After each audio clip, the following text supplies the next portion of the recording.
In the world of Hollywood, movies get greenlit and redlit. They get remade and rebooted. But we are the ideal. I'm Sam Gasch, and you are listening to Ideal Remake.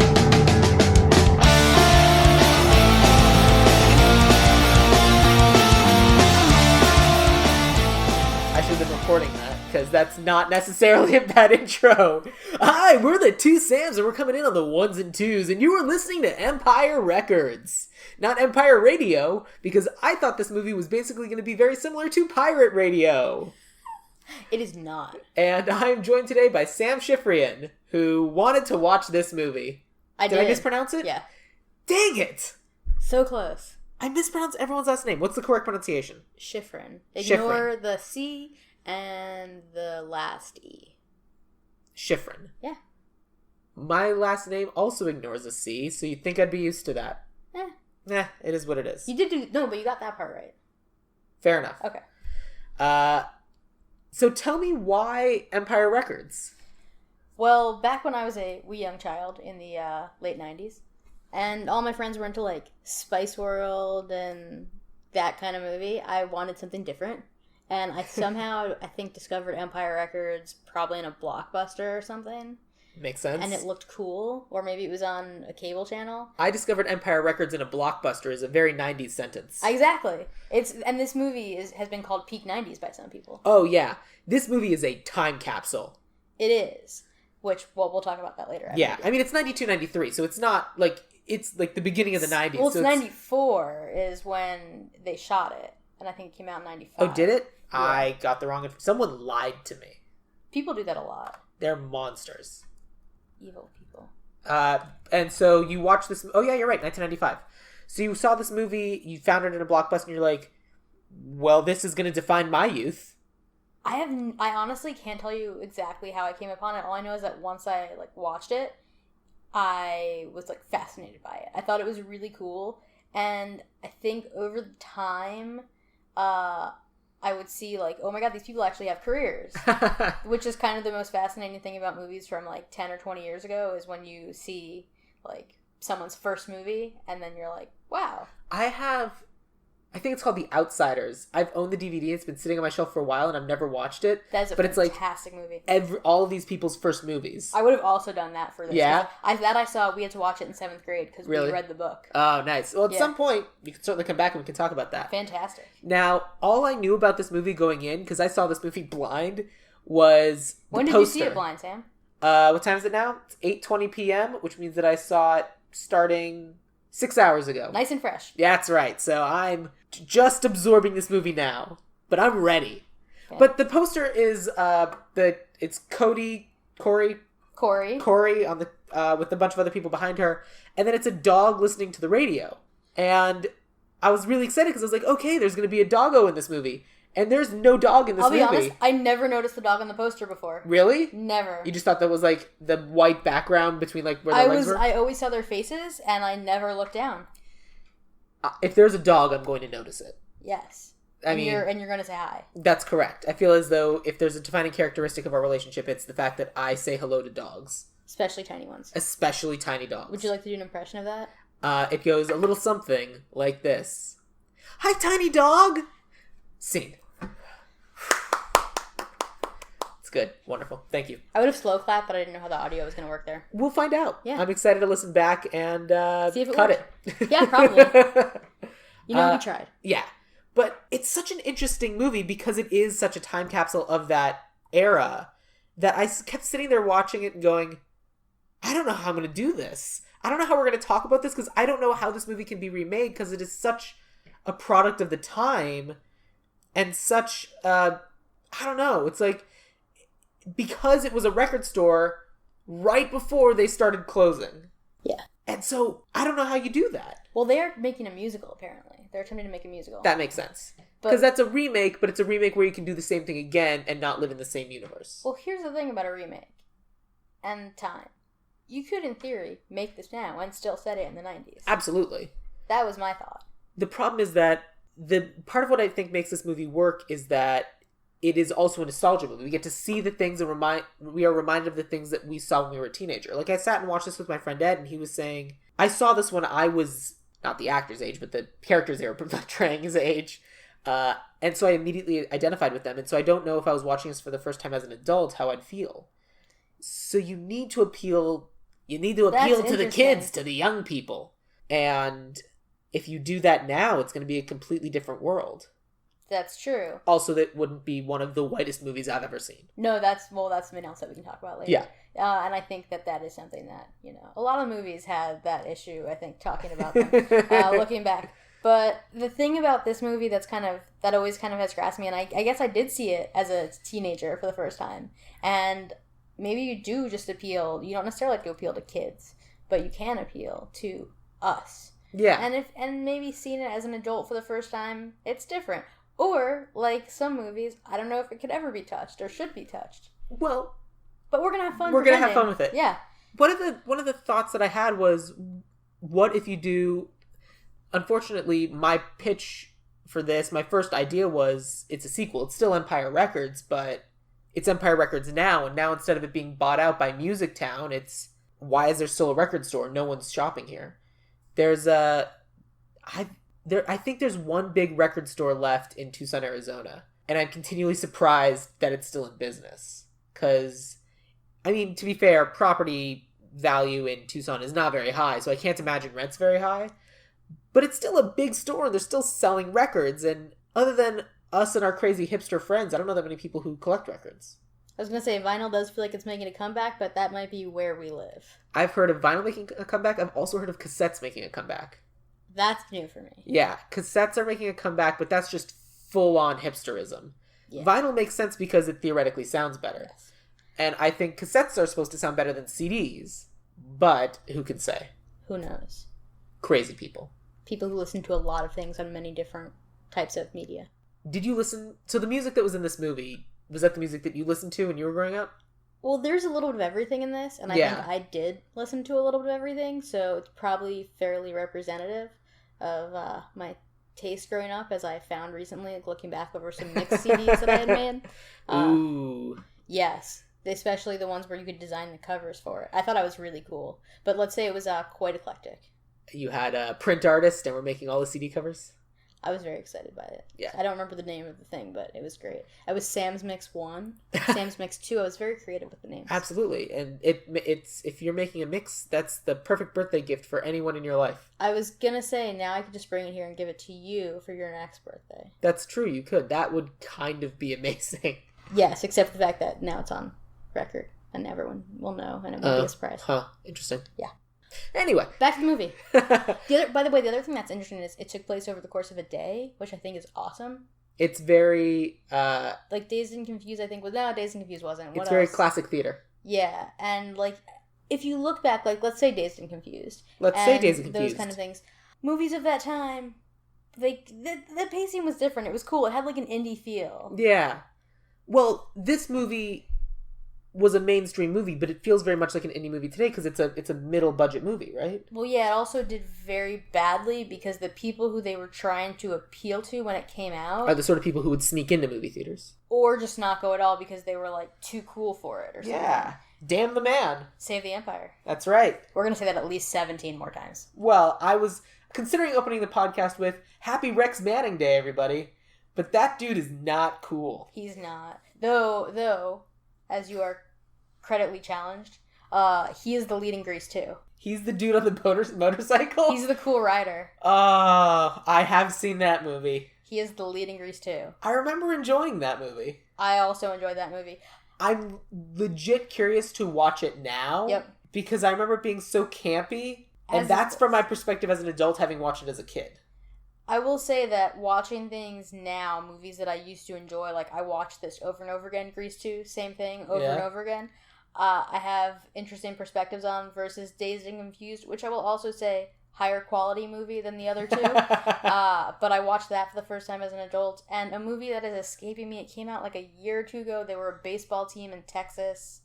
Bad News Bears? No. It was like, hold on, I'm going to look it up. The Gina Davis movie. No, it came out like last year. Oh. It wasn't a remake that came out last year. It was just a movie that came out last year. I think it was Everybody Wants Some is the name of it. I have no idea. But it took place similarly in a further back time. I think it was the 80s. And, A further back time. Who could even remember such a time as the 80s? Do you remember the 80s, Sam? Sure don't. I was born in 88. Me too. Yeah, it's impossible. It's really hard to tell us apart. Are we two people? Who knows? Who knows? You can't see us. I finally cracked. Or have I? We'll never know. We'll never know. I just lost my train of thought. Should we talk about the movie? Yeah, well, yeah. So, What I've been doing is I've been doing these mini episodes so that I can not necessarily do a rehash of the plot of this movie. But this movie I feel like we kind of have to because it's more a series of vignettes that happen while another story kind of takes place over the course of the day. you want me to take a crack at it since I kind of do this for a job? Or Go for it. We'll pretend. Empire Records opens with one of the lesser responsible employees taking the day's money to Vegas. And How much money? $9,104, I believe, was the exact total, though I could be wrong. And it's not Vegas, it's Atlantic City. I'm sorry, it's Atlantic City, and I'm from Jersey. That's embarrassing. And you want to know why that is as especially horrible as it is? Why? Because there are a couple really glamorous shots of the Trump casino. I did not notice that, and I may have gotten a little bit nauseous. It was very upsetting. Oh, yeah. I went there once, and I tried to forget about it. I was young, and then it went bankrupt. Okay. What a surprise! Shocking! Anyway, so Lucas goes to Atlantic City, gambles away the money, thinking he can save it from becoming a music town, which is the man, and goes back the next day, shows up to work, and is not fired, but is relegated to a couch. He is required to stay on the couch, yes. Yes. Now, what's crazy is that he goes to Atlantic City and he bets the money on craps. He wins, doubles his money, and then lets it ride. Yep. There's also a young lady coming on to him, which may or may not have something to do with it. Fun fact, that was one of the producer's girlfriends at the time. Was it really? Yes. I may have looked up some fun facts. I'm excited about it. Yes. Then he comes back, he's relegated to the couch. They open, it's also Rex Manning Day, who is a cheesy yet somewhat... He's the seductive singer. You can't describe him as a teen heartthrob because he is just he's the Nathan Fillion of his time. I think in terms of attractiveness. Yes, except I feel like it's like a Nathan Fillion character. Sure. I would say not actually Nathan Fillion. No, because Nathan Fillion's a delightful human being, That's and this guy's a garbage person. Yes, he is a garbage person. He brings with him a lovely woman named Jane, and who for some reason, we can talk about this later, quits on him, and then but doesn't quit to the guy she works for. She tells someone else that she quits. Super weird. Anyway, we'll talk about that later. That was so weird. But throughout this, you have and I spent a good chunk of the movie thinking Jane was Molly Ringwald, and it is not. It is not Molly Ringwald. It is Debbie Mazar, whose last name I can also not say, but she is a fantastic actress who is on Entourage. Yes. And then you have these two young potential lovers, Corey and AJ. Corey is going off to Harvard, and AJ decides to tell her that he loves her. But Corey also wants to give away her virginity to Rex Manning. That's correct. And throughout the course of the day, more crazy things happen. A dude possibly named Warren tries to shoplift, and then comes back with a gun later, though not a real gun. No, it was a real gun. A real gun with blanks. Sorry. Yeah, so we'll get to this. But Warren, first of all, Warren shoplifts. He gets his big heavy jacket, and then Lucas catches him. Lucas, the dude who went and gambled the money away, catches Warren. Very which entertaining is not scene. his real name. It's a great scene. Like catching Warren is amazing. Yeah. And then they just chill with him in the back room for a bit until the police show up. I didn't think the police were actually going to show up. I forgot the police actually showed up. And then they take Warren away. I don't know how he got away from the police and then also got a gun. Well, they also said that they won't be able to hold him because he's a minor. He's a minor, so he'd probably be released. Also, they take pictures of all the shoplifters, and they did a fantastic photo shoot with young Warren and Rex Manning. So back to Rex Manning. Yes. Corey gets cold feet when she's going to give him her virginity, but she then goes... I don't know if she gets cold feet. I think the fact that she undresses in front of him, and she's like, we should do this, and then all of a sudden this older guy's like, okay, and then she freaks out, rightfully so. The reality of the situation dawned on her. I think so, too. She decided to peace out very quickly, and that was not the right decision. Well, it may have seemed it. Right. She was going through some stuff. Absolutely. Drugs. The stuff. Speed. Because she had to do the best and get into Harvard, and absolutely had to stay awake to study. So she goes and has a heart-to-heart with her friend Gina, who's known for being a little slutty, and played by Renee Zellweger in her second role, I believe. She was cast because she was in, well, from Dazed and Confused, she had started dating Rory Cochrane, I believe his name is, who's the guy who plays Lucas. So she was cast in this kind of as his girlfriend. Anyway. Is she? No, not in the movie, in real life. They were dating. Right. But then she was cast in... Got it, okay. This was her second role. Right. But when she was cast in this movie as his girlfriend, it's as his girlfriend, she was then cast in this movie. Yes. Got it. Because, like, the only interaction that they really have is at the very end when they're all dancing on the roof and the two of them are dancing together, and that is it. Nope, that's, no, not in the movie. Even before that, though, there's the character of... Burko, Deborah. Fantastic, Deborah.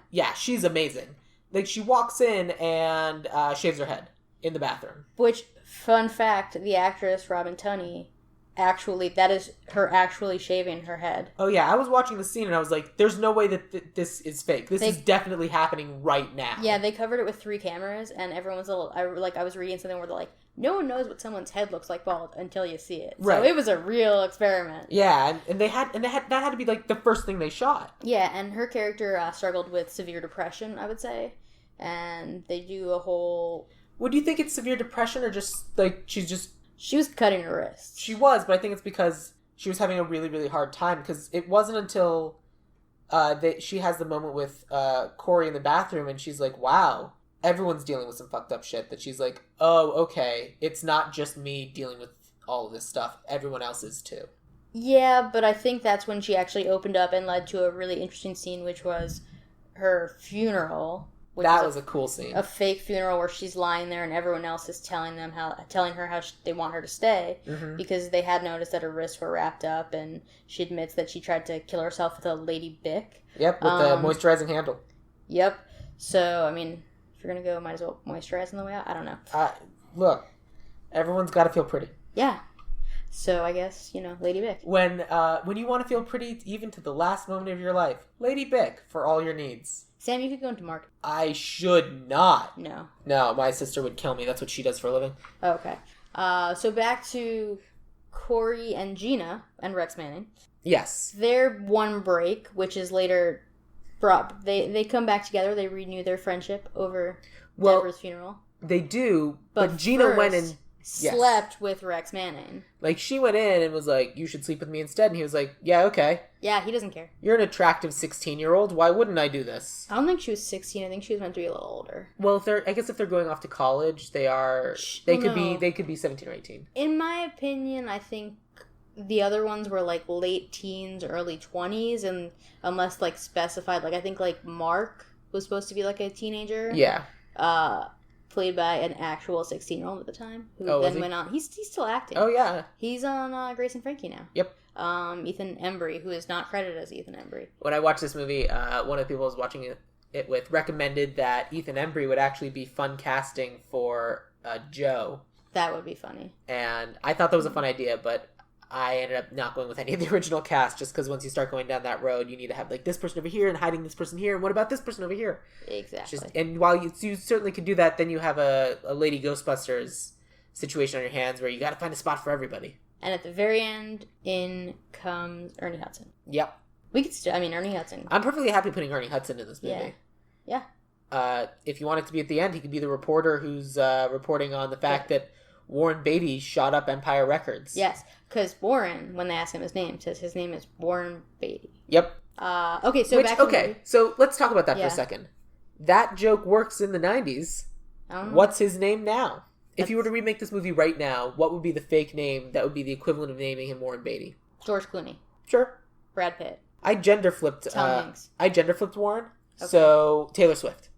He could be Taylor Swift. We went in vastly different directions there. Yeah. Taylor Swift, I would have said, like, I'm trying to think. Like, it's just some girl comes in and she, like, robs the place, and she's like, I'm Taylor fucking Swift. All right, Taylor, if you could sign here, we're going to need to take your picture over there. Like one of those. Yeah. She'd be Miley Cyrus if we're going that way. Absolutely. She'd be Kelly Clarkson. I legit considered casting Miley Cyrus somewhere in here, but then I was like, probably not. I feel like that's a choice. Yeah. That's like you're making a definite choice there. Because if I'm going to be perfectly honest, I have a cast for everybody, but I would want half this cast to be unknowns. Oh, that was the beauty of it. Is looking back, we know most of their names. Mm-hmm. And even the ones whose names we don't know, we're like, oh, you were in The Killing, and, you know, you were in this. And it's the the beauty of it is that most of these people are fairly consistently working today. Yep, this is the thing that discovered these people, but they weren't known at the time. Something I also noticed about the credits that I went back and dove into was there was a credit for Tobey Maguire. What? Who apparently, and then I read this article, fascinating article. It was from like 2014. Okay. And basically, they shot this in Wilmington, North Carolina. Okay. Because big state, I think it was Dino De Laurentiis had just built these huge stages, and The Crow was the last thing to shoot there before Empire Records. And then they built like everything. They built the record store. By the way, getting back to the movie, everybody's okay at the end. They sing, they're happy, they save the store. They dance in a weird 90s bad special effects rooftop. It's great. Yeah, exactly. And they pan back over the city and everybody's happy. Yep. It's unspecified city. Yes. Though some people say it's supposed to be New Jersey because he went to Atlantic City, but you could really go to Atlantic City from most of the East Coast. Anywhere on the East Coast, yes. Yeah. But they were not supposed to be in North Carolina, which is where they were. And they the director, Alan Moyle, I wonder what his family did back in the old country. They chopped dicks? Literally, yes, they did. But hopefully carefully. And chop. And he would get everybody together, and they would do all this crazy stuff to really kind of forge a camaraderie amongst the cast. Mm-hmm. And Tobey Maguire was there, and he was there for some unspecified role that they didn't know. And apparently, this is the story that I read. They were doing mushrooms, and somehow Tobey Maguire ended up in the basement eating cereal, and he asked the director, he's like, hey, I really want to go back to LA and write a script. And that's like my path at the moment. And they let him go. So he had some deleted scene that doesn't exist. He got like cut. And because they were like doing mushrooms in the basement, he got cut from the movie so he could go back to LA and write a script. He never wrote a script. Which he never did. No. Because there is no Tobey Maguire script. He went and did Pleasantville. It was the Cider House Rules in Pleasantville, and then he became Spider-Man. Yeah. Was Pleasantville before Spider-Man or after Spider-Man? Before. Okay. I think Pleasantville was like 90. Yeah, because I think once he had that... Because he did Spider-Man, then he did the horse racing movie. Seabiscuit. Then he did Spider-Man 2. And then he didn't know it yet, but then he was in Molly's Game. Because that's what happened. Because like at that point he didn't need money. He had fuck you money. Yeah, that's nice. And the other thing, by the way, that I think is cool about this movie, when I was doing some digging, because I'm I guess I have a large intellectual curiosity, I've been told. Love it. I like to learn new things about things that I already know. Good. And the woman who wrote this, Carol, I cannot say her last name. It's like Heikkinen. Let me take a crack at it. The last name is... I'm really good at saying last names. We learned that. Carol Heikkinen. Yeah, I think Heikkinen was probably the way to go. I was just trying to make it simple. Looking at it, I think that's what makes the most sense. So she, as a teenager, actually did work in a Tower Records. Nice. And I love spending time at Tower Records, and I love the fact that on Sunset there still is a fake Tower Records, or there was until recently. And that's where this kind of came from. She's really only done 4 things, and that's it. Yes, but again, if you look at it, Center Stage, another kind of time capsule movie. Yeah. Where you go back and look, and the lead just finished a bunch of seasons on 12 Monkeys, and you have Zoe Saldana. Oh, that's true. As I assume a child? Yeah, as a youngin'. Right around the crossroads time. Because Center Stage came out in 2000, and yeah, she's early 30s? She's 40. Is she? Yeah. Good for her. And then she did a thing called Love and Center Stage, Turn It Up. Although her project in development is freshly popped, but development unknown, which means that could have been sitting there for 10 years. And we would never know it. We'd never know. Anyway, the cool thing about this is that it was inspired by her time. And she said, like, no one would ever get fired. And people do a lot of crazy stuff. Can I curse? Yeah. Oh, you've heard me cursing. That's true. Crazy shit. People do a lot of crazy shit in this movie that you'd think would get someone fired. Corey has a breakdown and starts punching a big cutout of Rex Manning in the story. A Rex Manning standee. Yeah. Lucas stole $9,000. Yep. They basically hire, kind of somewhat realistically, the kid who tried to shoot up the store, robbed the place and attempted to shoot up the store. He did shoot it up. It was just blanks. Yeah. And then Gina slept with Rex Manning, and then she's like, "So you're gonna fire me?" He's like, "I haven't fired anyone today. Why would I start with you?" That's one of my favorite lines in the movie. It's great because all told, aside from the fact that it's all white people, it's a fairly progressive movie. It doesn't feel... Yeah. There's certain ways that it is shot that are sexist. I don't necessarily think the script is. I agree. And the other interesting thing is there actually apparently is a true story where one of the employees, a legend that an employee at a record store was supposed to close up for the day and took the money and it disappeared and the guy didn't even get fired and no one asked. Like, he didn't know where it went. And that really happened, supposedly, though. Wow. I cannot confirm that, but I read it in an article about this movie, and again, it could just be a story, or it could just be an urban legend, but that's based on apparently someone that really happened and did not get fired. Interesting. Because people didn't get fired in record stores, because they were like a family. Yeah. That's, in Tucson, the big place like that is a used bookstore called Bookman's, which is a huge store, but, like, that's the cool place to work. And, like, if you get in with those people, like, that's the cool place to be. You're in the crew. I mean, it's 2018. Nerds are cool. Hell yeah. That said, the nerdiest dude in this movie is, Mark. Yeah. I had a hard time with Mark. His thing was listening to... He liked, like, headbanger music. That's fine. I don't care about that. But kind of his shtick in the movie was... he gets to talk to camera. And Lucas got to do that a little bit too, but with Mark it weirded me out. Like, he'd just walk up to the camera and scream really loud, or he'd say, "Oh man, this is wild," right? I think it was supposed to be like interstitials, and that's something that I probably would not keep in. I agree with that. In the remake. Well, it's a very 90s thing, but it's not a very 2010s thing. Yeah, it also feels like it wasn't a great idea then, even in the 90s. So. Also, yes. Yeah, so I feel like it's one of those things that you can be like, the movie's only an hour and a half, but we can use that time somewhere else. Like, building Jane a backstory. Yeah. Poor Jane. Yeah. I cast someone interesting for Jane just because I want her to kind of, like, help and take control. Like, okay, I see what's going on. Here's what we're going to do. I think that's a really cool role to throw in some nostalgia. And if you're going to set this in the 90s, you could find someone... Who was big in the 90s. Who was big in the 90s. I'm trying to think, like one of those models that still, like, acts. Like, for some reason, Claudia Schiffer's not right, but I don't know why her name came to my head. I think you'll like who I have. Okay, great. I was like, the way that, like, Elle Macpherson was in Friends, like, something like that. Like, you throw in someone who should absolutely not be working for this douchebag. Right. But the other interesting thing I thought about her backstory is, what if she...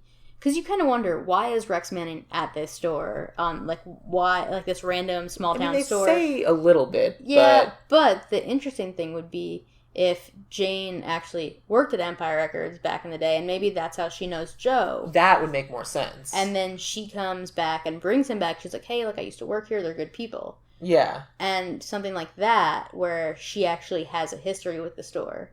And that makes sense as to why she's so close to Joe, quits to Joe, and... It is, but then at the same time, if Rex Manning is back in town to do Jane a favor, why would that be... Like, I can see... He's not doing her a favor. Well, I mean, if he's going to go to a small town he wouldn't necessarily go to, if he's there because she asked him to go there, the only reason I could see her then to quit would be if he then doesn't take it seriously. He's like, this is a small town, who gives a shit? I'm playing to the cities. A small town like this, I'm just here for whatever. Yeah, no, whatever. Well, the thing about him is he is a washed-up, campy singer. Yes. So I think that he's Rick Astley if without all of his just preternatural cool. Yes, exactly. He's the loser douchebag Rick Astley. Yes. People want to rickroll him. Yes. And he deserves it. But that lady who just walked up to him, just like this old lady who just like walks up and starts singing operatically. That was so weird. He did deserve that. Absolutely. And though I felt bad for him when the girl was like, it's not my name, it's my mom's name. I've never heard of you. Yeah, like that's like, I get that she's like a teenager and she wants to be cool and whatever, but it's like, don't be a dick. Yeah, I mean, you've heard of him. If your mom likes him, you've heard of him. Yeah. Like, you're obviously here to do a nice thing for your mom. Exactly. But also, I would watch that movie, like, and I know they've made this movie and it's a different movie, but just like the washed up person who's having to go from town to town, like, these are the only places I can go, and this is all I can do left. And that's anymore. The thing is, I think that's who he is. So it's not like he's doing her a favor, per se. Right. It's more that he's... It's a new location he hasn't been to yet. So she's just kind of... Because he's the kind of guy you gotta fluff him up. Like, he's like... Yeah. You gotta fluff up the ego. Like, he's... even though he deserves to be there, he doesn't think he does. Absolutely. So she has to kind of... She has to make it feel like... she's the reason he's there, not... Yeah, she has to make it feel like he's doing Empire Records a favor as opposed to the fact that Empire Records is doing them a favor. Yeah, exactly. Because he's not the sort of person that would be in an Empire Records. Yes. Okay. Or the Empire Records. The Empire Records. Because the whole point is to not be a chain and be a one-off store. Fair. Damn the man. Damn the man. Save the Empire. So that's kind of the essence of the movie, and then also just full-on 90s clothing and nostalgia, which is dudes in baggy clothes and girls in short skirts. And sweaters. Because the thing is, and that's something you got to compliment the costume designer on, is you're designing people like that outfit really has to encompass the character. Yeah. Because they're only in one outfit, except for Gina, who tries on a Music Town apron and nothing else, and then goes back to her other outfit. She was wearing underwear. Okay. I will be honest, I didn't look that closely. I may have. Okay. But no, she was. And then there's another, like, at the end where they're partying and they, like, cross out Music Town, and then they put basically 3 actresses or 3 background models. It was like no Music Town. Yeah. It was like the no smoking sign. Same basic outfit. Yeah. Hey, it's the 90s. You had hippies, you had stoners, and you had all the things. You had girls who just wanted to wear aprons. That's right. And you know what? More power to them. Yep. So then, let's talk about that for a second. If you were to remake this movie, would you put it in the 90s? A part of me says it doesn't have to be in the mid-90s, because there are record stores in small towns and stuff still. Absolutely. It could be in the early 2000s post-Y2K. I don't think you said it in 2018. No. Okay. But there is something very 90s. I don't think you said it. You don't said it in 95. Maybe you said it in 98, 99, before Y2K. I just feel like you do it around 2000. Why? Trying to figure out. It's like a gut feeling I have. I don't know why, but it feels like 95 is too early, because there was a part of me that was like, hey, yeah, there was all of these big corporate mergers and everything happened around that time, so I understand like all the like the last record store and everything. But now that we're past that time, I think we realize that may have come a bit later. Okay. And that, you know, they probably could have existed another few years without that. Oh yeah, we forgot about that asshole Mitch. Oh yes. Mitchell. And then at the end he called him Mitchie. Who was selling it to Music Town to make money because he was pissed off at his beatnik father for turning the family's, what was it, bathtub store or something? Something like that. Some appliance store. Yeah, into a record store. But that's what I found more interesting, because if we have a Mitch who owns the property, owns the building, and it's a record store right now, that's a razor-thin profit margin. I think it's more interesting not if they're bringing in like a Music Town, but they're bringing in like a Home Depot. He'll still own the building, he'll still own the land, but it's a different kind of store. I would set it in 2018 because I think that you get to then have the full range of nostalgia. You still get to have the people who enjoy all the different records, because you get to go full hipster and you get to have the full range of record music, because that's what's popular now, listening to the old records and the new ones. And at the same time, you get to play with the fact that this is an element of the past that still exists, that absolutely people want to hold on to, but the contemporaneous and the modernness of the world is coming down and beating down on it to the point where it wouldn't even be a music store anymore. And that's what's so terrifying to all of them, because this is the one place where they feel safe in a world that's entirely different than the one they like. Yeah, that's actually a good point. This is why you're the writer. It's interesting because in 95, the worst thing that could happen was not that the record store would go away, but that it would become part of this big corporate family. Right. Whereas today, it would be the complete loss of the record store because they want to make it a mini IKEA or something. Yeah, it becomes an Apple store. Yeah. Like, these could literally be people who don't own iPads, or they don't listen to music on not iPods. They don't listen to music on their phone anymore. There's definitely one or two people who only listen to vinyl. Yeah. And because they don't want to listen to MP3s. They want to listen to the physical music. Mm-hmm. And if this comes in and gets replaced with an Apple store, it is literally being replaced with the essence of... that is what is replacing this old school music. Yeah, great point. And so that's what I would do. Yeah, I'm okay with that. Plus, if we're going to make a time capsule, may as well be this time capsule. Here we are 23 years later. Yeah, oh my god. That's insane. Right? See if people will say, well, oh my god, in 23 years, what will happen? I was listening to another podcast, and they were talking about how the word cool is slowly not being used anymore. I have noticed it being... I try and keep using it, or else sometimes I'll say, cool. Yeah. Because, if you use it twice, then that's... Well, if you use it 3 times, that's good, too, because it's community reference. Cool. Cool. But they were talking about just, Because Cool's had a great run. Cool's lasted a lot longer than a lot of other things. But it's eventually going to go away, too. That's just how... Now Lit's dead, so yeah. Lit was burning the candle at both ends, so to speak. But, Yeah. I figured the mouth sound effect would be better than that, because the audio wouldn't pick up my tapping on the Oh, no, it would pick it up. It would, but it wouldn't be as good. No. So, we're in 2018. Yeah. And there's certainly a couple of different things that need to be changed. Diversity. Absolutely. I would also, especially because if this is a record store, it could certainly be in a record store that's in an area that is trying to gentrify. Oh, and totally. like they're trying to get rid of this record. I mean, to be fair, a record store is kind of a gentrifying agent, but making it an Apple store would be way gentrification. But they're trying to super gentrify. Right. Because it's not a new record store, it's an old record store. Oh, yeah. I'm not necessarily opposed to the sexualization. I'm opposed to the male gaze of the way it was filmed. But, I mean, let Gina be Gina. There are plenty of teenagers who are like, this attractive music guy's coming into town. I would like to have sex with that. But Gina or Corey? Sure. Both? Yeah. And there's absolutely a problem with, like, teenagers using drugs. When I was in high school, there were a bunch of kids using black tar heroin. And I think the only real drugs in this movie besides, Corey does speed. And there's pop brownies. So, I don't feel that they really... No. I mean, it was the 90s, but... And that's tame for the 90s. Yeah, so I think they kind of eased up, considering they were apparently doing mushrooms in the basement of houses. Yeah. But it's interesting, especially because they have the whole... This is a trope. It literally, when I was watching this movie... And Gina takes Corey's pills and throws them all over the ground, and Corey's desperately trying to pick them up. It reminded me of the play that you took me to see so much because that exact thing happened in the play. Yep. So it's the rich person who's perfect, and it's like they're holding it together with medical help. Mm-hmm. Now she's definitely on Adderall. Oh, absolutely. Totally Adderall, and she's snorting it. She's not taking it. Oh yeah, it's like she's always blowing her nose, stepping away to the bathroom. Absolutely. My crazy idea was have Gina be a dude. Cool. Because Rex Manning, he just wants to. He doesn't care what happens. Not opposed to that. He's fluid sexually. Yeah. Rex Manning doesn't care as long as he's the top. Exactly.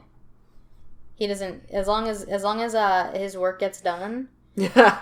He doesn't care. I'm for it. So I thought that'd be interesting. Just I don't know, because then you're taking away. I mean, it's like I think I gender flipped Warren. I definitely gender flipped Warren. I don't think I gender flipped anyone else. That's the only. I mean, that was just I thought about that, and I think it's just interesting because also it adds to diversity and. Yeah, absolutely. I think it's a good idea. A more progressive perspective that you necessarily wouldn't have had in 1995. When we get to that character, I think we should talk about that because I do think that's a good idea. But what other things would need to get changed or updated? Obviously, Warren cannot walk back in with a gun full of blanks. No, definitely not. Trying to think, because I remember I saw that and I was like, that can't happen. Yeah, no. I think Warren can come back. I don't think he should necessarily be threatening. But I don't know what he would come back with. Here's the thing about that scene is you kind of see all of these people come together to distract him, and you just see Joe walk up and take the gun. Maybe, here's the thing actually, maybe you leave it, and that's what makes it more serious now. Yes, he put blanks in the gun, but at the same time, that's unfortunately quite realistic. Yeah, that's true. It's very timely that that's what would happen. It is, but if you make it now... there's guaranteed to be a shooting right before the movie comes out, and all of a sudden it's insensitive. But there has to be, I feel like there has to be something, hey, maybe, for some reason in my head I thought that he just stuck his hand in his pocket and pretended to have a gun. You could do that. I'm thinking, like, you could go another direction and have him come in with, like, a can of spray paint. And he's destroying the merchandise. Or a bat or a golf club. But I was thinking spray paint because if he comes in with the spray paint and sprays things, they can still sell it. It's like, yeah, man, it's modern art. They could do that, but... And that at the very end of the party, everything that got spray painted is on sale, and that's what they're selling. That's possible. But I don't think you can have a gun. Even if it's a weird cowboy gun that he brings in, which was... It was very weird and cowboy-y. It looked like a pellet gun or like a cap gun or something that had been painted. I don't know, that's a tough one. But, But other than that, I'm kind of on board with the storyline as it goes. It would just be a modern version of it. Exactly. And obviously the music would change. Somewhat, yeah. But I think that instead of it being more modern, because that's the music that they're making fun of, because that's the music they don't like, it's a wider spectrum. Because it's all about each of their different tastes. Because one of the things they do in the movie is Mark comes in and it's his selection, and then AJ uses his one veto of the day. I thought that was really cool, as we're slowly, different people are getting to put on their CD, and the track and the music that's playing at that time for that character's story is the music that character would pick, and it's their music. Also based on what actually happened in record stores. Yeah, absolutely.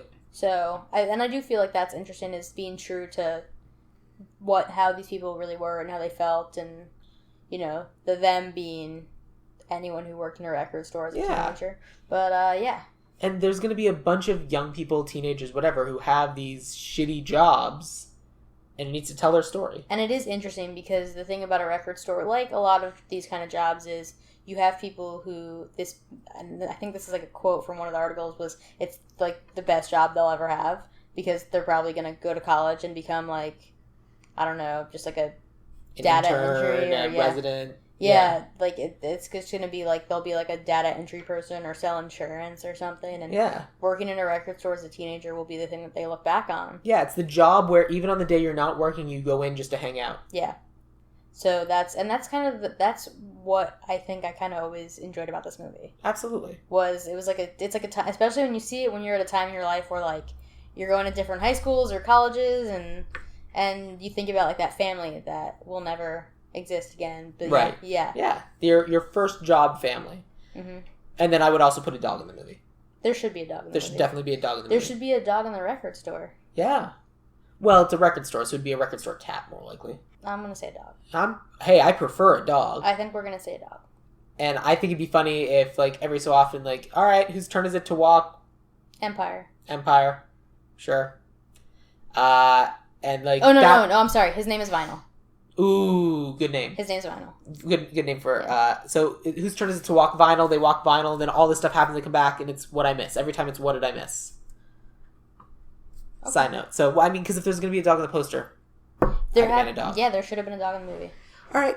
So, cool. So, I think that's the core of the movie. So, let's get into cast. Fantastic. I kind of want to move through it in the order that it was on IMDb, just because the order of this made no sense to me. That's fair. Because Corey is way down at the bottom, and it literally goes Joe, Rex Manning, Jane. And as much as I love Jane, she's not necessarily the... I'm guessing that was probably just negotiated by who actually it's the IMDb listing. So it's... I don't know how it's sorted, because it's... It's not Star Meter. It's not? Nope. No, it's definitely not. I'm guessing because if you look at it, these people didn't have any experience, and they literally said they cast Liv Tyler after seeing her in the Aerosmith video with Alicia Silverstone. Oh, well, that would do it. So... All right, but that's what I think is the list that we should just work down. Okay, let's do it. So I'm going to start with Joe Reaves. Okay. And because this is what you do for a living, you're going to take my idea, run with it, and top it. My idea for Joe Reaves is Ice Cube. That's interesting. Because for the big three, I picked people who were music adjacent. Okay. And I wanted someone who was involved in the music scene, so kind of knows the music scene and is now doing this. Like, this is their version of retirement. Okay. And for Ice Cube, certainly now, that's kind of what it was. Like, especially for a lower income neighborhood, he was involved in hip hop. He did that, and now he wants to run a record store because he loves music, and these are the different people he works and cares for. So not Vanilla Ice. No, that was not my suggestion. No, but he's very busy with his real estate. Ah, okay. And who am I to take that from him? You shouldn't. Absolutely not. No. That's a really interesting idea. I'm trying to think. I'm like, that is interesting. I mean, he acts in lots of things. He does act in lots of things. I read the script for Fist Fight. I remember thinking it was very funny, and as soon as I heard Ice Cube was in, I was like, yeah, that's it. That's right. I believe they're making a Fist Fight 2, or I might just be making that up. I'm not sure. Well. Fist Fight 2, The Slappening. Wow. That's just, I mean, that's what it should be. That is what it should be. If it's not, then I refuse to see that one as well. They should red light it. I'm trying to think. I don't know that I have a better idea than that now that I hear it.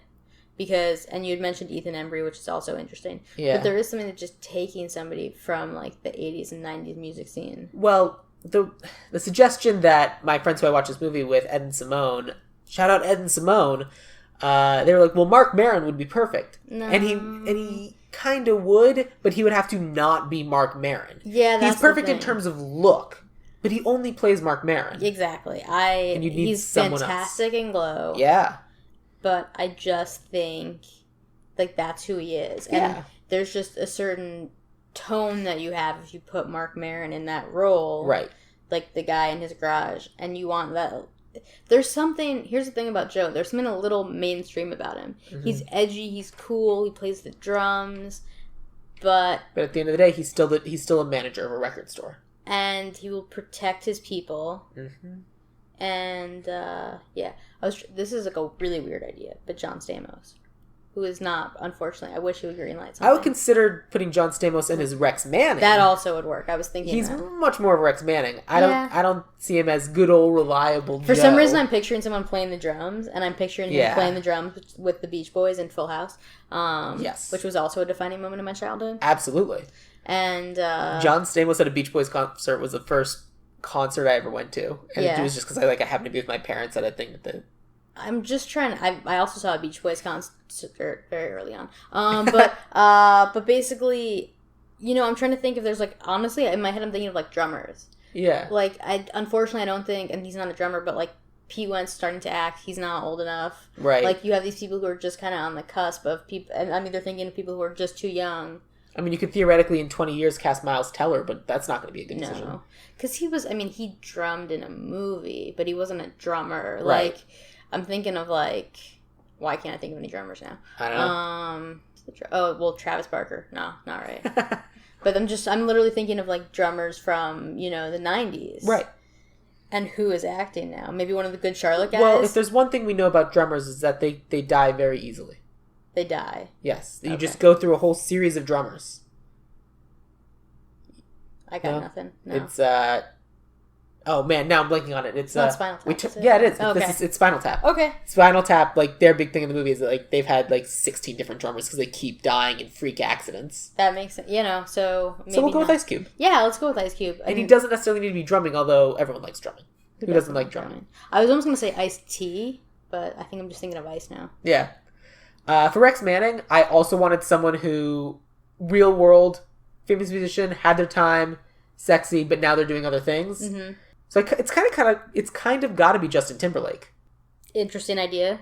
I'm thinking more John Stamos. Oh yeah, I could see John Stamos. I didn't necessarily want to go that old. Here's the thing about Timberlake. He's not cheesy. He's cheesy when he's in a Lonely Islands video. But that's different. It is. I feel like Rex Manning is there's something naturally campy. Absolutely. About Rex Manning. And that's true in the 90s. But now, boy bands are campy. You don't think so? I can see how kids today would think that our boy bands were campy. Right. And then I may have issues with what they consider to be a boy band. But I'm... Look, they pick a direction and it's the only one.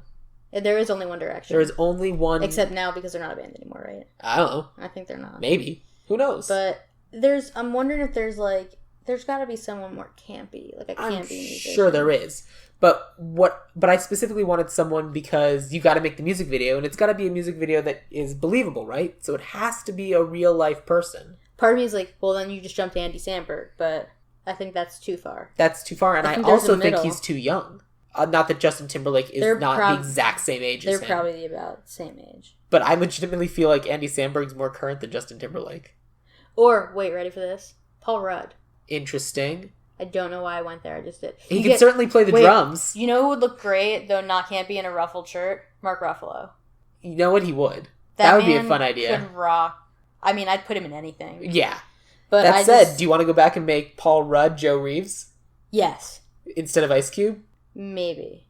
I still prefer Ice Cube just because I think that's a little bit Let's leave it for now. Yeah. We're going to leave Ice Cube for now. But instead of Justin Timberlake, we'll go with which Mark Ruffalo. Which Marvel superhero? Okay. I gotta put Ruffles in the movie. All right. I'm not opposed to that. I think he'd be great. He's great in everything.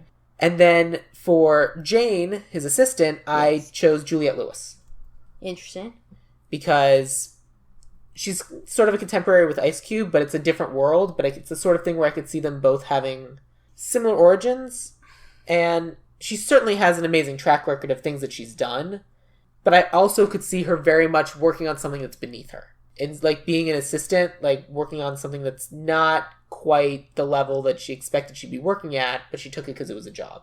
You know, like being in a Woody Allen movie. That was good. Thank you. I was laughing, but it was like a very intuitive laugh. So it was a 4 microphone laugh. Yeah.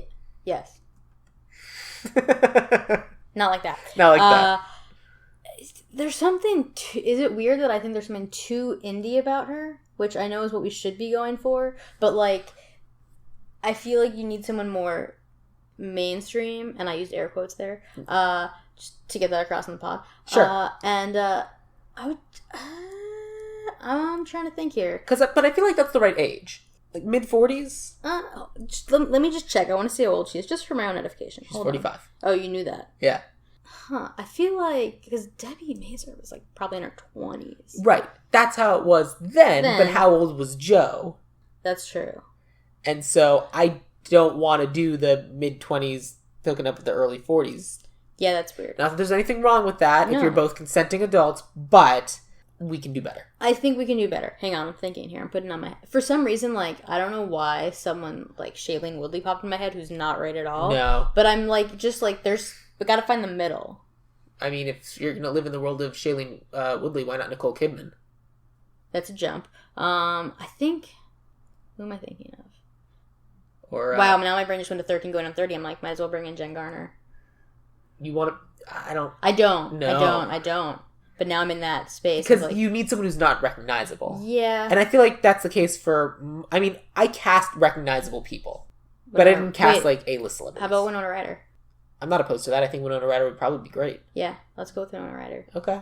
I'm down with that. All right, Winona Ryder. I'm thinking of, like, someone from the 90s. Like, Winona Ryder or Alyssa Milano. Like, one of those people. We're going nostalgia here. Winona Ryder lives in nostalgia now. Stranger Things. That's true. Yeah. That's true. Okay. Which brings us to Lucas. Or, as I have him labeled, Black Sweater. Yes, black turtleneck, really. Black turtleneck, excuse me. Yeah. I should correct that. So, my recommendation for Lucas was... Well, my original thought was the dude who plays the Flash. Grant Gustin. No. The movie one. Ezra Miller. And that's a one-for-one that he kind of has the look, but if anything, he's a little bit too old. So the person I ended up going with was Timothée Chalamet. Because I feel like Timothée Chalamet can kind of pull off the affected, talking to himself, good intentions, but still a little weird, Steve Jobs look of it all. Yeah. I'm wondering if you need someone who looks like they've lived a little more. Because there was something about him where it was like, there was like an old soul to Lucas, and I guess he kind of has that a little bit. I think that's more in the way he put his hair and the way he dresses. Yeah. Because I feel like you put him in not that outfit. By the way, I'd rather him be AJ. You'd rather him be AJ? Timothée Chalamet, yeah. We'll talk about who I... Well, let's talk about who I have for AJ, because maybe you want to switch them. Okay. Because the person I have for AJ is Ashton Sanders. I don't even know who that is. Wow. He's the kid from Moonlight. Oh. He's one of the kids from Moonlight. Yeah. He's the youngest version of him, right? I think so. You know what? I would switch them. Yeah. Okay, so let's do that. So, because Ashton Sanders definitely can play the person with hurt, but that's kind of what I wanted for the artsy one, but absolutely, let's flip them. I see Timothée Chalamet has that artsy look. Absolutely, and like the long wavy hair. Like, I'm sorry, it's 2018, but you still gotta have. The only reason I didn't want to put Timothée Chalamet as AJ is because of the crush and confession of love that he must have for Corey. Yes, but I'm sure Timothée Chalamet is able to play anything. Yes. Yeah. Cool. That brings us to Deborah. Yes. Good old shaved head Deborah. This is the one person you have, so I'm going to go and tell you mine. I have Maisie Williams. I want Robin Tunney back. Who? The same person who played it originally. That's a choice. It's a choice. No, I don't know. For some reason, by the way, she's aged fantastically. Oh, yeah, no. I looked up all these actors, and damn. Yeah, I mean, she just finished a ton of years on The Mentalist, and... Yeah, she's great. She was in... What was she in? Heaven? No, The Craft. Was she? Yeah, she was in The Craft. And there was just something, I'm watching this movie, I'm like, I cannot picture anyone else in this role. But, that said... I mean, Who was the one who played the weirdo in Breakfast Club? Ali Sheedy? Yeah. I mean, it's kind of an Ali Sheedy kind of role. Yeah, for me, it's a little bit deeper. Absolutely, it is. And I'm like 65% joking when I say I want Robin Tunney back. But in my head, I'm like, because I remember like reading, like Angelina Jolie came in for this role. And that would have been right off of Hackers. Yeah. You tune into episode, I don't know, like 8 or 9 or something to hear the Ideal Remake take on Hackers with special guest Diane Bloom. Now, back to the show. I don't know. I was leaving a pause there. I don't know. In case you need to do that's when we cut back from the commercial. Yeah. You know what we need? We need some... hold on, I'm trying to think. Well, part of the reason why I wanted to do Maisie Williams is because... it's very different from anything it's very different from Arya. And so I feel like we see her as Arya, and that brings us these expectations, and all of a sudden she's playing something wildly different. I have kind of a crazy idea. I like crazy ideas. Gina Rodriguez from Jane the Virgin. I've cast her a bunch of times because she's great. How old is she? Because I want to say late 20s, if not early 30s. I think she's like 30. Yeah. But does she look 30? And how old does Robin Tunney really look in that? Because she's kind of looked like around her like late 20s, early 30s for like 20 years. I'm bad at that game. Yeah. I have a hard time telling how old anyone looks. Me too. But I think that she can be made to look young. Absolutely. And I think there's something... But wow, why... She's 34. Yeah, that's kind of what I was expecting. But... Because she's been around for a while. Here's the thing. I don't think she has kind of the damaged innocence. Not necessarily I think she could. I think she could, but I think we can do better. I think we can cast someone younger who legitimately might be going through these things at the same time. Okay. Like, this is the sort of character where you get an unknown. In theory, yes, you probably would get an unknown. Defeats the purpose of the podcast, but... I got some ideas. I'm not going to throw names out, but let's just say I got ideas. Yeah, good. I've seen some people in some plays that would be perfect for this. I'm sure you have. But that's kind of what it needs to be, right? Yeah. Like, it needs to be this person who comes in, and all of a sudden you're like, who's this? Why do I care about them? And then they just blow you away. Yes. And they have to shave their head. Do they? I think that's what happened in the original movie. What's your version of shaving? Is there a version of shaving your head now? It could be a bad tattoo, but it's hard to give yourself a bad tattoo. It's hard to walk in someplace and do that. It's some act of, it's not mutilation because she did that off screen. Right. But there's something, you walk in. Because shaving your head, especially in a bathroom, is such a demonstration and such a call for help. Well, that's the whole point of it. Yeah. Like, I asked the question, but I think that I've answered it myself in the sense of that's just what it has to be. Like, that's what it is. Yeah. That's the move. And I don't know if there's anything similar to that at all that you could say. And I don't think there's anything specifically. It's not like a 1995 thing to do. No. It doesn't have to be shaved head. It could be cut, you just cut your hair or something. She does something. I mean, she should do something, like she has long hair. You could dye your hair. That's not as, that feels light. That's more Knives Chow than it is. Yeah. You could certainly, I mean, it's a very, there's a moment where she pauses shaving her head where she just has half her head shaved. And I'm like, great, that's a very modern look. And it almost might be funny if over the course of the movie, she keeps stepping away to the bathroom to shave another row out of her hair. That's interesting. Like that's how we kind of measure and track the movie, by how much of her hair is gone. And instead of it all happening at once, okay, great, now she just has a shaved head the rest of the movie. Every time someone messes up and like upsets her more of the hair is gone. Yeah. And so finally at the end, they collectively come together and as a group shave the last of her hair, because at this point they have to finish the job. Yeah. And it's a family effort as opposed to something solitary. I have a different idea too. Vanessa Hudgens. Okay. Don't seem to be into that one. It's very similar. I mean, she's younger, but also she's been doing, there's some indies that she's done. Oh, yeah? Where she is, she played like a homeless, I think it was like Gimme Shelter. I think it was like a homeless pregnant teen. Interesting. She's definitely been going, there's even something about Spring Breakers which was just very... Oh, I'm getting her confused with someone else. Who were you thinking of? I was thinking of the actress from Ugly Betty. America Ferrera. No. Yeah. I'm not necessarily opposed to Vanessa Hudgens. Because I truly do think she has that... She's 29, which is probably about right. But she looks young. She does. It's probably a good choice. That would be my choice. Okay. I'm good with that. Yeah, if we have to pick someone. That is, though in theory, truly unknown. Yes.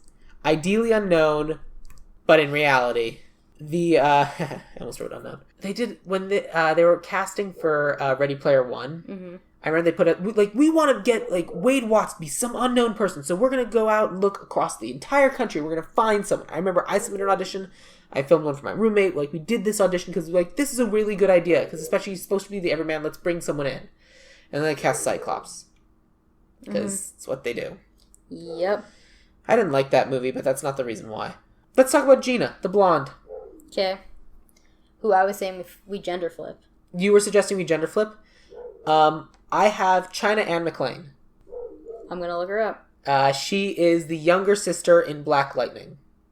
I've actually not seen Black Lightning. It's great. And she is also great in it. I believe you. She's also in the Descendants. Yes. Which I think is an actual... Those kids have talent. I'm sure they do. I cannot believe that they keep making more of these things. But then I remember, as a kid, I watched everything. So they totally watch it. Yeah, it's of course people will watch that. I'm trying to think. First of all, if you guys can hear this dog in the background, I'm very sorry. It's never happened in any of the other recording sessions. And well, we did say we wanted a dog in the movie, so it makes sense that there's a dog in the podcast. Yes, because there was that. It's making up for the fact that there was a dog in the original poster. Yes. It's now here with us. But anyway, so China Anne McClain is... I mean, she's the right age, and she certainly is able to kind of in Black Lightning, she certainly plays a character who kind of gives me a sense of the same essence, though not necessarily the same behavior.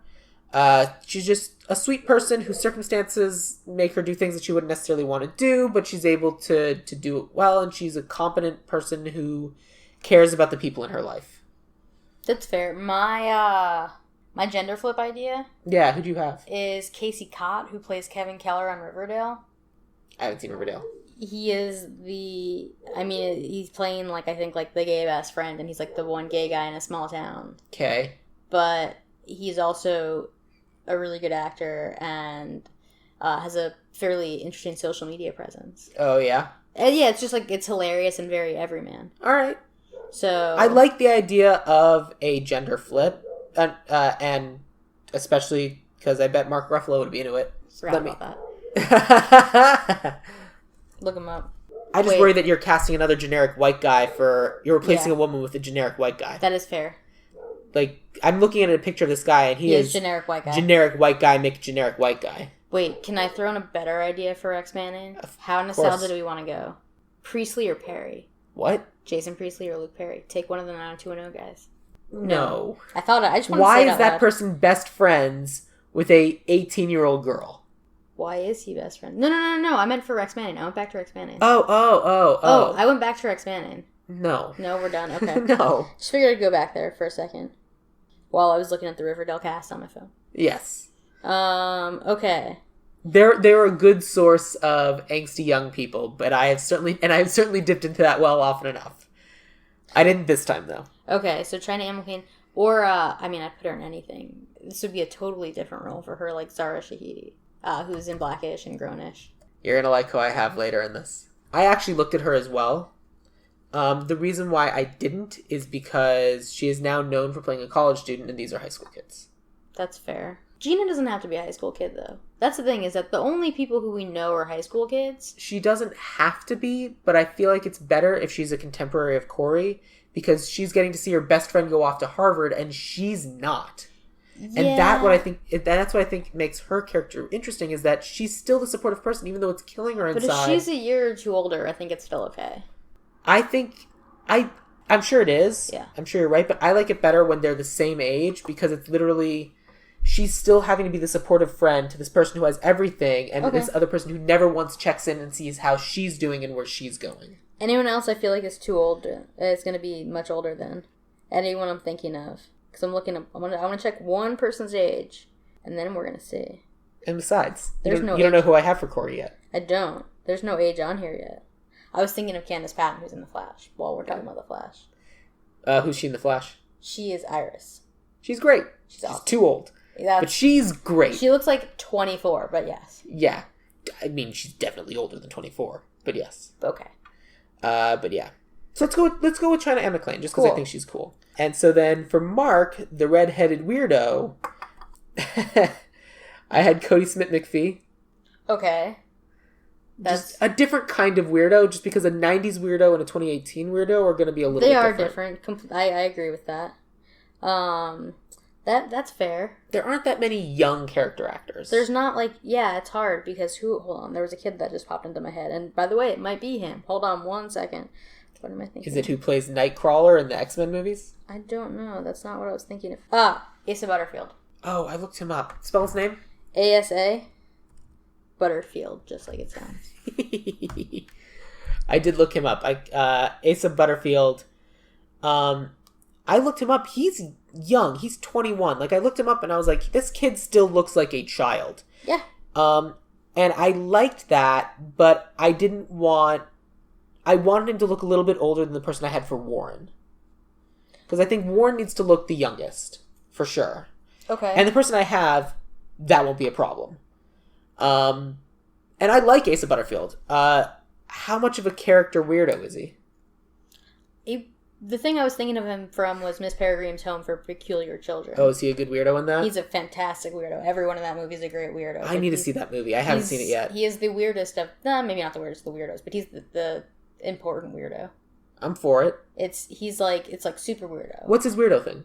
What is his thing in the movie? What does he do?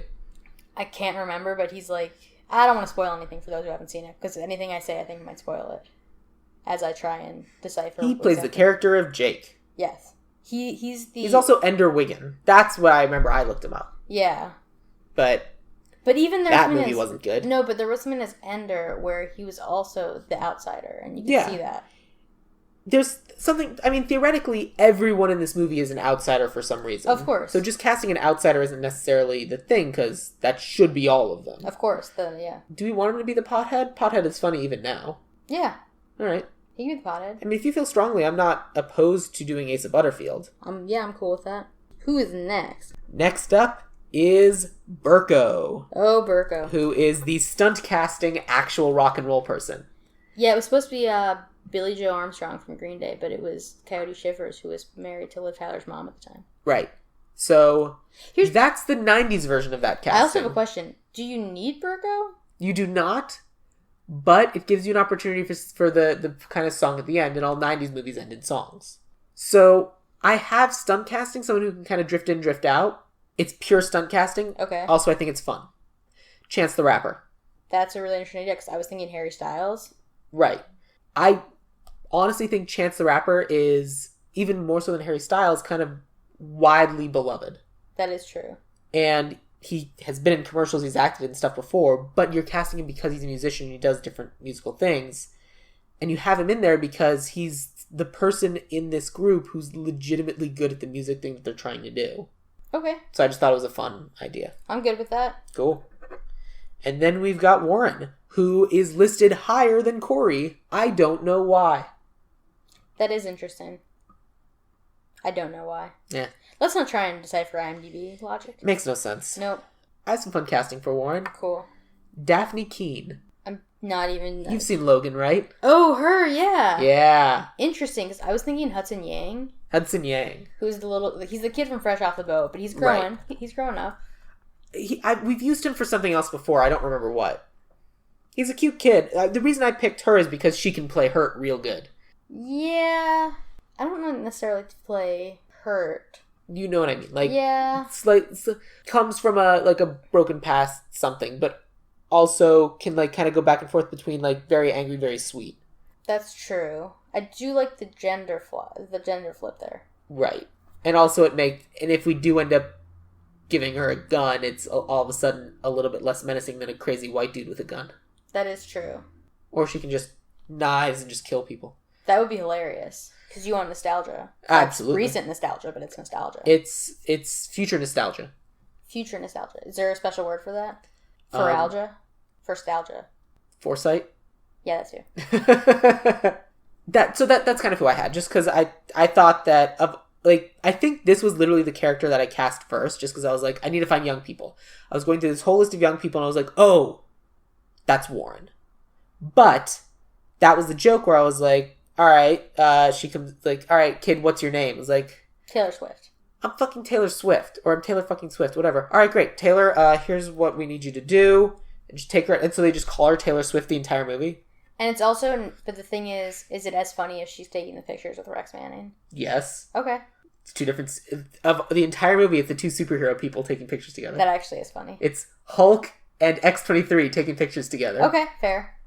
And I don't know what the comic book history of those two characters is, but I bet it's not good. Let's add in we're upping the nerd quota. That's fine. Absolutely. And then we get to Corey. Corey.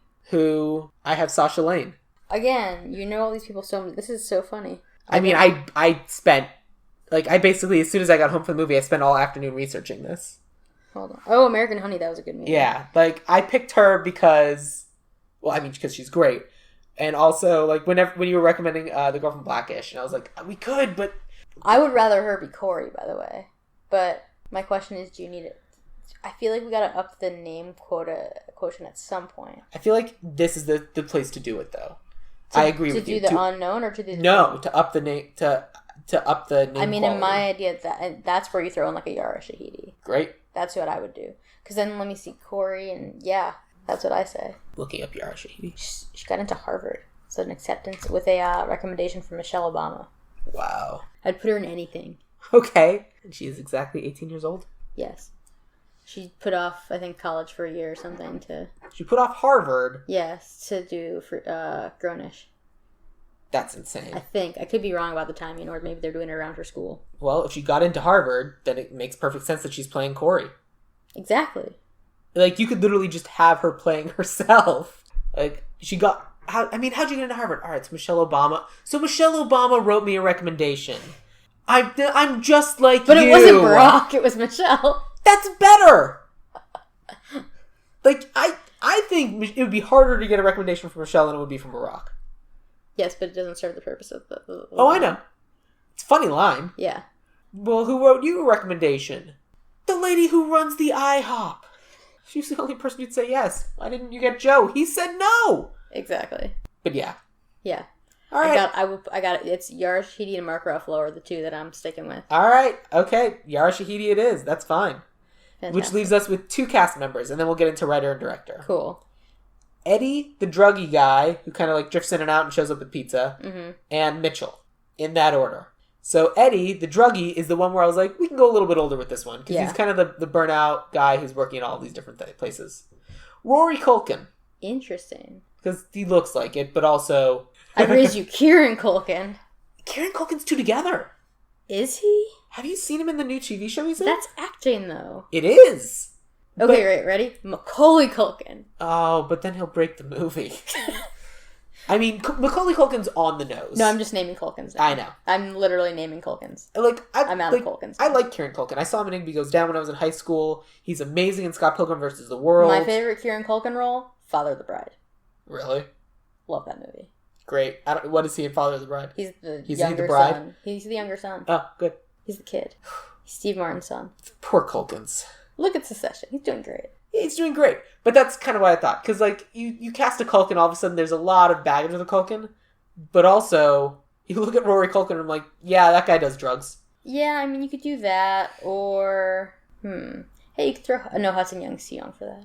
Yeah. I keep coming back to Little Hudson. I know. This is the one that, of all of them, there were a couple that I was like, Eddie and, honestly, Mark were the two where I was like, we could literally just cast an old person who's worked at this record store forever. It's so funny because I can picture real people. Yeah. Hey, we know a guy who'd be perfect for that. We were just talking about someone who plays the perfect straggler. Oh, yeah. No, he'd be perfect. Yeah. Oh, well. But, honestly, this is the role that I would put someone, oh, wow, now I'm blanking on his name. That's embarrassing. where I'd put... I'm vetoing the Culkins. I'm vetoing all Culkins. That's fine. This is the place where I would put like a Jeff Bridges. Yes, except not Jeff Bridges. Right, not... Jordan Bridges. Who's Jordan Bridges? His son. Or not his son, his nephew, I think. Yeah? There's actually Jordan Bridges. He's an actor. As I misspelled Bridges because I'm holding a pen in my hand. Damn, this guy's way too together. Look at him and his attractive face.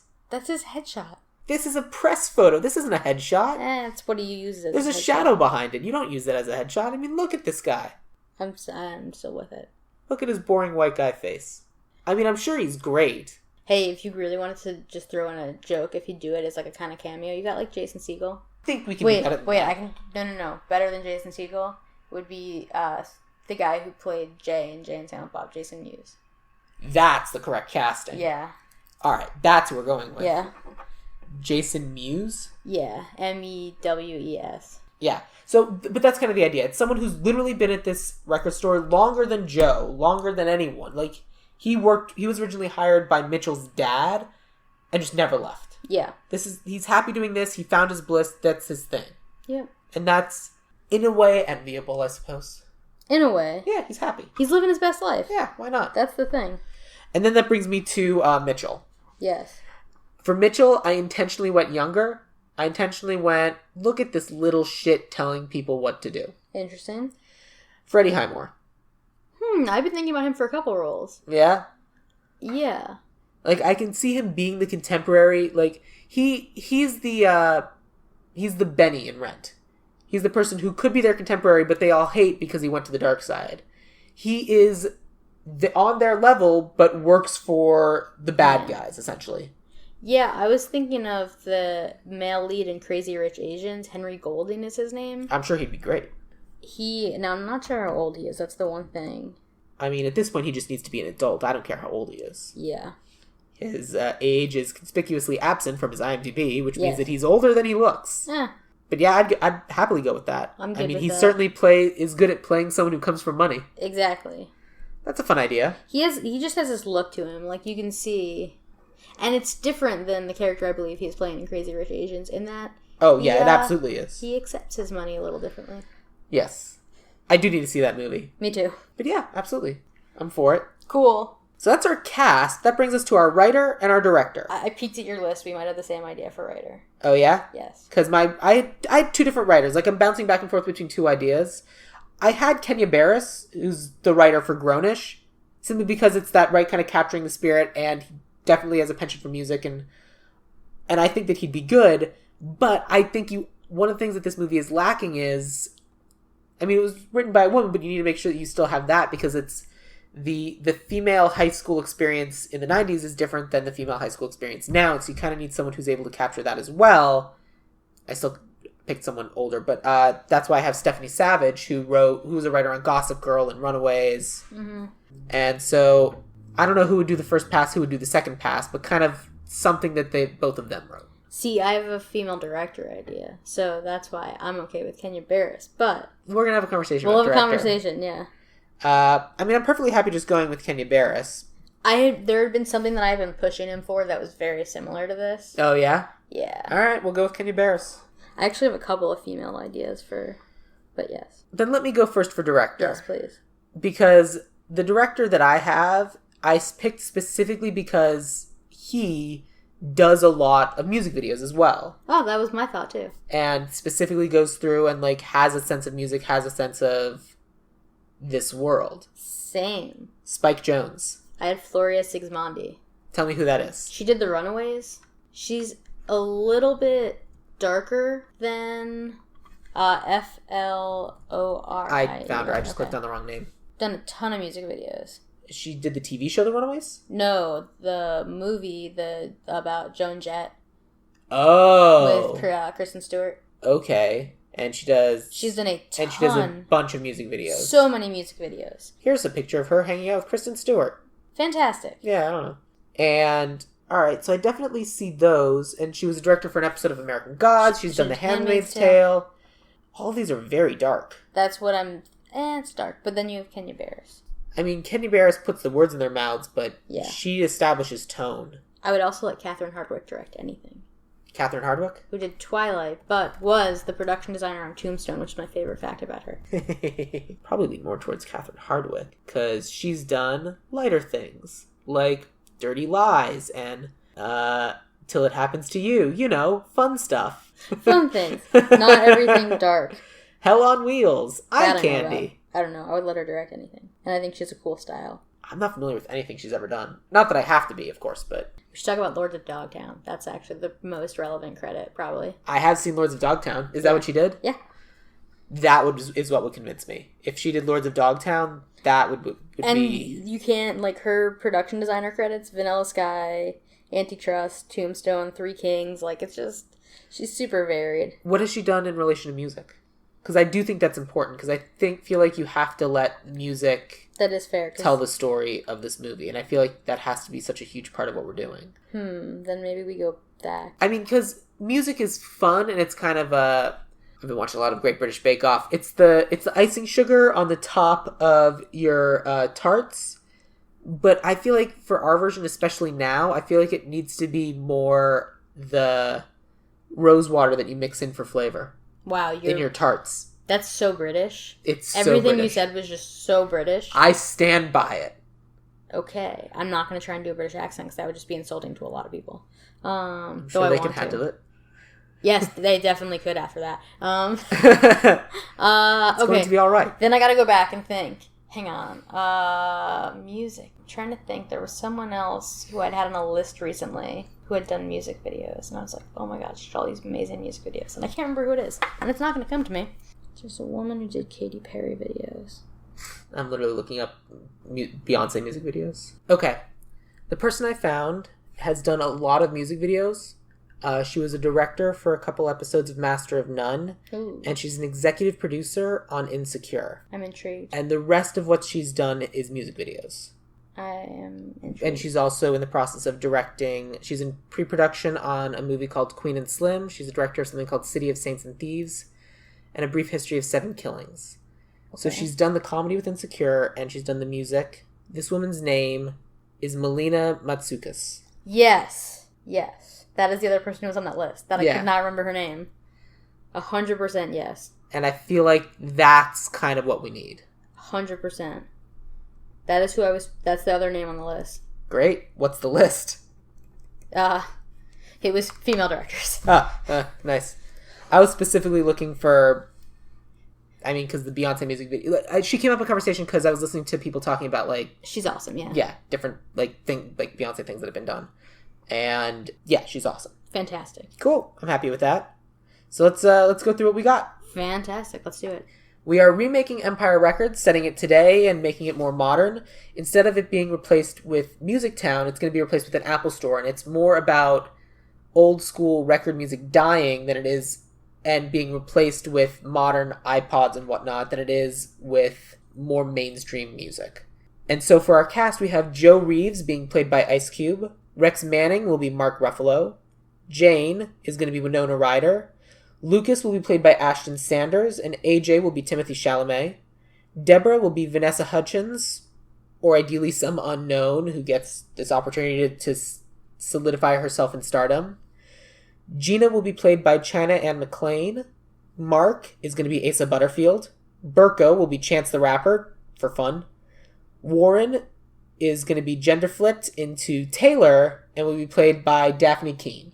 Corey is going to be played by Yara Shahidi. Eddie, the druggie, is going to be Jason Mewes. Mitchell, the owner, is going to be Henry Golding. This movie is going to be written by Kenya Barris and will be directed by Melina Matsoukas. And Andre will also still be played by Tobey Maguire, whose scene may or may not be cut. Agreed. A post-Molly's game Tobey Maguire. Oh, man. And he's going to be again? I'm in this movie again? Same role? Well, he has to be in the movie, but not on camera doing mushrooms the entire time. And they throw that footage away. Exactly. Love it. Just like 1995. Love it. Tied so, together. Would you buy this movie on VHS and put it on a shelf? I think I have to buy it on Blu-ray, because that's the vinyl of... Nope, it's not. No. Maybe Betamax? Betamax? Laserdisc? Laserdisc, yes. Just get a big old Laserdisc and just put it on the wall? Pretty much. I'd frame it first. Yeah. I would I would expect nothing less. Basically, you know, it's like a platinum record. Yeah, kind of is. All right, Sam, tell me, where can people find you on the internet, and should they find you on the internet? And tell us about you. About me? Yeah. I'm originally from Jersey. Yeah, love it. Go on. I like nerd stuff. Yeah, good. I went to USC. Fight on. And I'm on the internet. I'm on Instagram at Sam Schif527 and on Twitter at Sam Schifrien527. That's SCHIFRIEN. Is 527 your birthday? It is. Nice. Very close to somebody else's birthday. Yeah. Hey, Sam, stick together. Woo! Samadarity. Samadarity. Great. On that note, I think we have one last thing to say. In a second, because I gotta do... Ideal Remake can be found on the internet. Ideal Remake on Instagram, Ideal Remake on Twitter, or join us on Facebook, where I would love to have a conversation about what you think we did right and what you think we did wrong. We didn't do anything wrong. You're wrong. Prove me wrong. Fight me. And if you want to know more about me, I'm at Sam Gasch, SAMGASCH on Twitter and nowhere else. I also want to say thank you, Sam, so much for being a guest on this episode. Thank you, Sam, for having me as a guest on this episode. It's been an absolute pleasure. It has been an honor to be here. Sam's. Damn, the man saved the empire. That's what I thought we were going to end with. It's better now. I like it.